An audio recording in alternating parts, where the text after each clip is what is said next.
Hola a todos, bienvenidos a una nueva inmersión profunda. Hola. Hoy vamos a hablar de un tema que, a simple vista, puede parecer un poco denso. La disciplina correctiva en la iglesia. Sí, suena serio. Pero tranquilo, que no vamos a aburrirnos. Para ti, que te gusta ir al grano y entender las cosas a fondo, te propongo que pensemos en esto no como un castigo, como algo negativo por venganza, sino como un proceso para edificar y restaurar. Totalmente. En eso precisamente insiste nuestro material de base de hoy, La disciplina correctiva en la iglesia, escrito por Julio A. Mateo. Un documento muy completo. Sí, sí, la verdad es que sí. Y durante esta inmersión vamos a explorar juntos los fundamentos bíblicos y los pasos que se detallan, ¿no? Los pasos prácticos de este proceso. Exacto. Y bueno, no importa si eres un experto o si estás empezando a familiarizarte con el tema, nuestro objetivo es darte una visión clara y argumentada, Claro. que puedas sacar tus propias conclusiones. Y todo eso, como siempre, basándonos en el texto que hemos elegido. Por supuesto. Bueno, pues nada, vamos a ello. Vamos a desgranar desde la propia definición de disciplina eclesiástica, sus raíces en la Biblia, hasta las diferentes fases del proceso, ¿no? Según el tipo de falta, el tipo de ofensa. Ajá.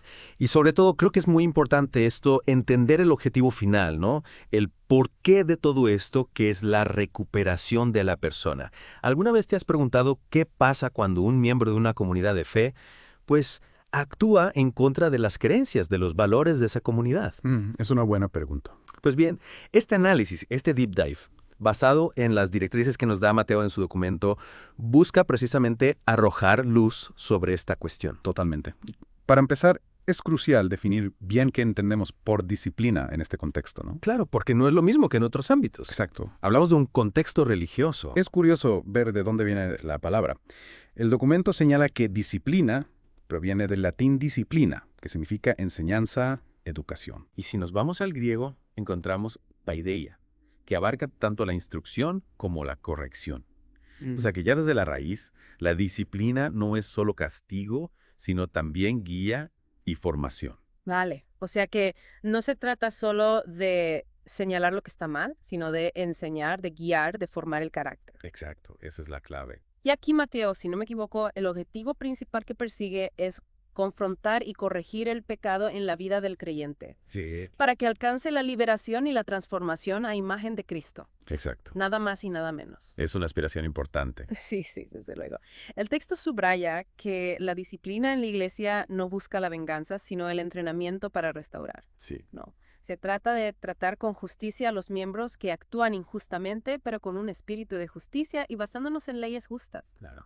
Al final, el objetivo es recuperar a aquellos que se oponen con su conducta a las enseñanzas de Cristo. Totalmente. Y Mateo menciona diferentes términos bíblicos, ¿no? Para referirse a esta disciplina habla de instrucción, de corrección, incluso usa la palabra redarguir, cada uno con sus matices, pero apuntando a esa idea de guiar y corregir. Exacto. Se citan pasajes clave como 2 Timoteo 3.16, que habla de la escritura para la enseñanza y la corrección. ¿Ah?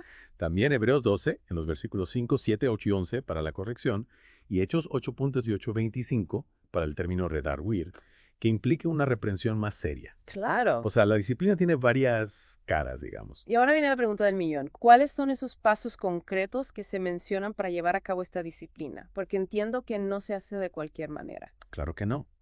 Mateo nos da una estructura, nos habla de acciones individuales, por un lado, y de acciones que involucran a los líderes o la comunidad en general, por otro. Ajá.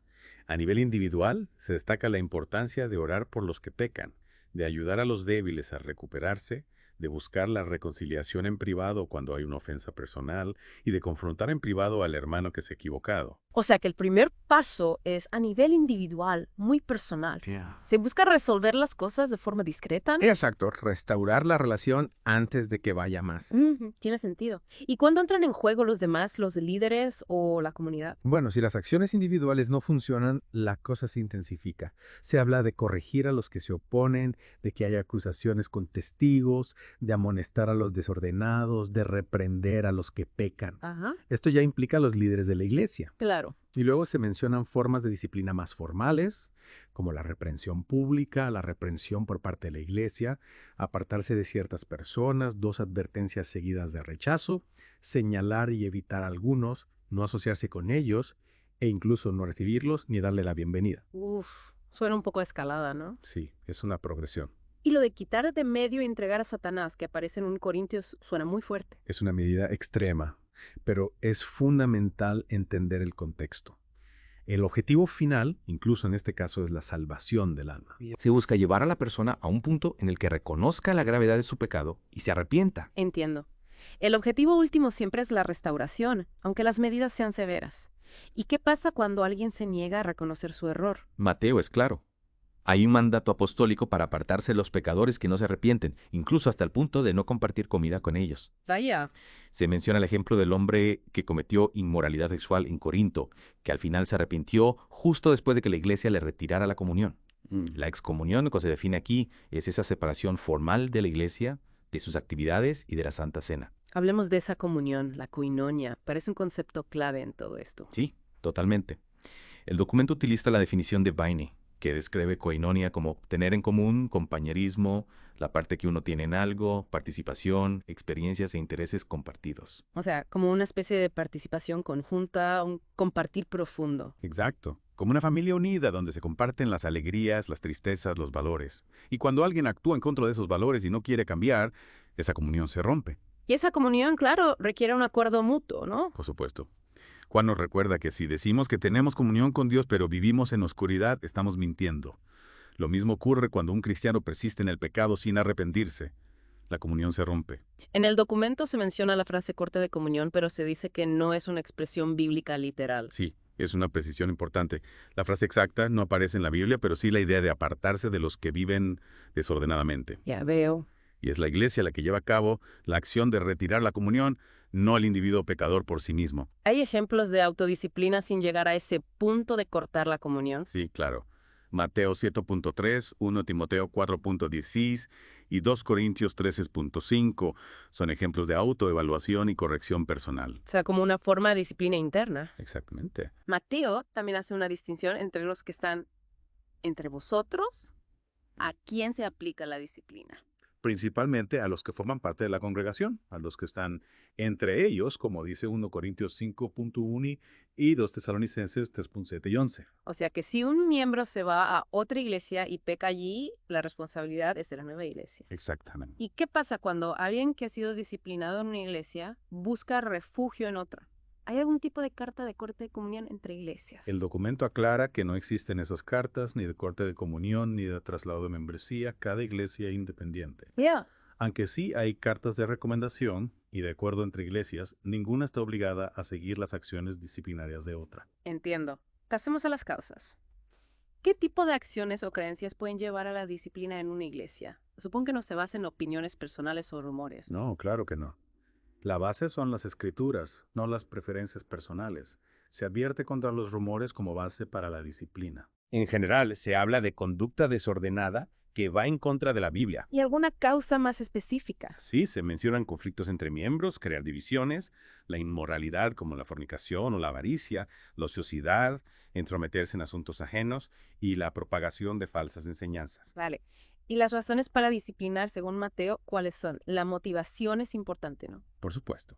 La razón principal es el amor, como dice Apocalipsis 3.19. Ajá. La disciplina se aplica por amor al prójimo y por obediencia a Dios. Es parte del plan de Dios para salvar a los cristianos que se han equivocado. O sea que se busca que la persona se arrepienta. Exactamente. Pero también hay razones equivocadas para disciplinar, ¿no? Sí, claro. Se advierte contra la disciplina por control, autopromoción, ira o venganza. Ya. ¿Y cuáles son los propósitos de la disciplina, los que se buscan alcanzar? Pues mira, se busca avergonzar al pecador para que se arrepienta, restaurarlo a la comunión, lograr su salvación, que otros no pequen por miedo a la disciplina, mantener la pureza de la iglesia, proteger a los justos.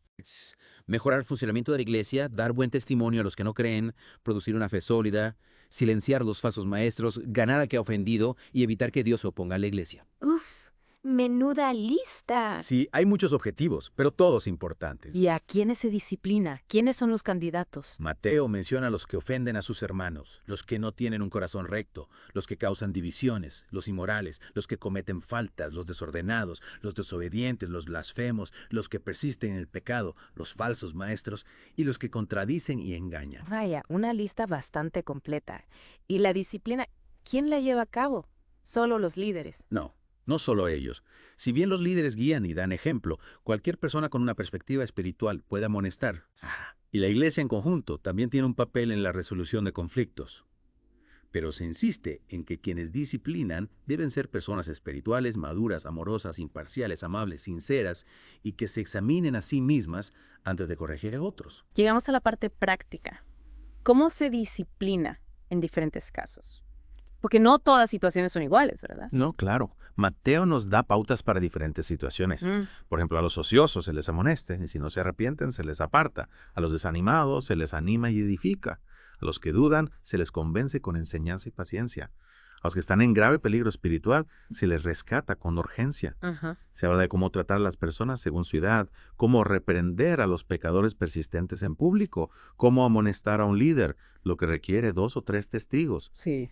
Se insiste en ser imparciales, en mantener estos asuntos dentro de la comunidad, actuar sin demora, sin hipocresía, con la actitud correcta, recordando que nosotros también somos vulnerables. Es importante eso, ¿no? Sí, mucho. Y siempre que sea posible se recomienda resolver los conflictos en privado. Y luego Mateo describe 3 casos concretos, ¿no? Sí, el primero son pecados que no llevan a la muerte, imperfecciones de los cristianos. Aquí se trata de ser tolerantes, enseñar, animar, orar. El segundo son ofensas personales, privadas o públicas, donde se aplica Mateo 18.15-20 con sus 3 pasos de confrontación, primero personal, luego con testigos y al final ante la iglesia. Y el tercer caso son ofensas públicas, personales y congregacionales contra Cristo, la doctrina o la iglesia.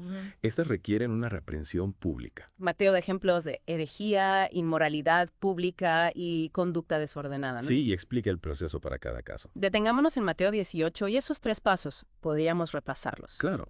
El primer paso, cuando un hermano peca contra ti, es ir a hablar con él en privado.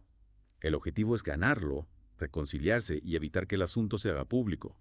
Si no te escucha, el segundo paso es llevar 1 o 2 testigos. Personas de confianza, con madurez espiritual, que confirmen los hechos y animen a la reconciliación. Si tampoco escucha a los testigos, el tercer paso es informar a la iglesia, al liderazgo. Y si no escucha a la iglesia, se le considera como un gentil o un recaudador de impuestos, lo que significa una retirada de la comunión. La autoridad para tomar esta decisión reside en la congregación, bajo la guía de sus líderes. Se mencionan 3 objetivos clave de estas acciones, ¿verdad? Sí, que el infractor vea que ha deshonrado a Dios, buscar siempre su restauración, sigue siendo un hermano, y generar un temor saludable en la iglesia como advertencia. Para terminar, Mateo habla del reconocimiento de la ruptura espiritual. ¿Qué significa eso? Que el corte de comunión no crea la separación, sino que reconoce formalmente una separación que ya existe entre el pecador que no se arrepiente y Cristo. Ya veo. Se habla de atar y desatar, que se relaciona con la autoridad de la iglesia para tomar estas medidas. Los rabinos usaban estos términos para declarar algo prohibido o permitido según la ley. Claro. Aquí se refiere a la autoridad de la iglesia, basada en Dios, para reconocer y actuar sobre el estado espiritual de sus miembros. Antes de pasar a la restauración, el documento menciona elementos innecesarios en el proceso disciplinario. ¿Cuáles son? La confesión pública no siempre es necesaria, ni divulgar todos los detalles del pecado. Y el castigo físico nunca es apropiado. Bien, llegamos al final del proceso.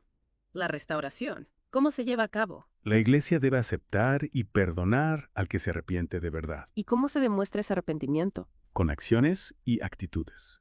Confesar el pecado, abandonar la conducta pecaminosa, atrapar el daño, pedir perdón, demostrar un cambio de corazón y empezar a mostrar el fruto del Espíritu. Suena un proceso profundo. Lo es. Y la iglesia debe consolar, confirmar su amor y animar al que se ha restaurado. Claro. Aunque si se trata de un puesto de liderazgo, puede haber un periodo de prueba. Bueno, hemos hecho un recorrido intenso por este documento. Resumiendo, la disciplina correctiva, según Mateo, es un proceso complejo, pero con base bíblica. No se busca la venganza, sino la corrección y la restauración del creyente que ha errado. Así es. Hemos visto que va desde la amonestación privada hasta la rendición de cuentas pública, y que la motivación principal debe ser el amor y el deseo de salud espiritual para la comunidad. Y a ti, que nos has acompañado en esta inmersión, esperamos que esta exploración te haya dado una visión más clara de los principios que guían estas prácticas dentro de la iglesia. Y te dejamos con una pregunta para reflexionar. ¿Qué nos dice este marco sobre la comunidad y cómo se debe abordar el error? Interesante. ¿Cómo equilibramos justicia y gracia en nuestras vidas y comunidades? Piensa en cómo estos principios pueden resonar o diferir de tu propia idea de la responsabilidad y la reconciliación. Buena pregunta para terminar. Pues nada, hasta aquí la inmersión de hoy. Hasta la próxima. Adiós.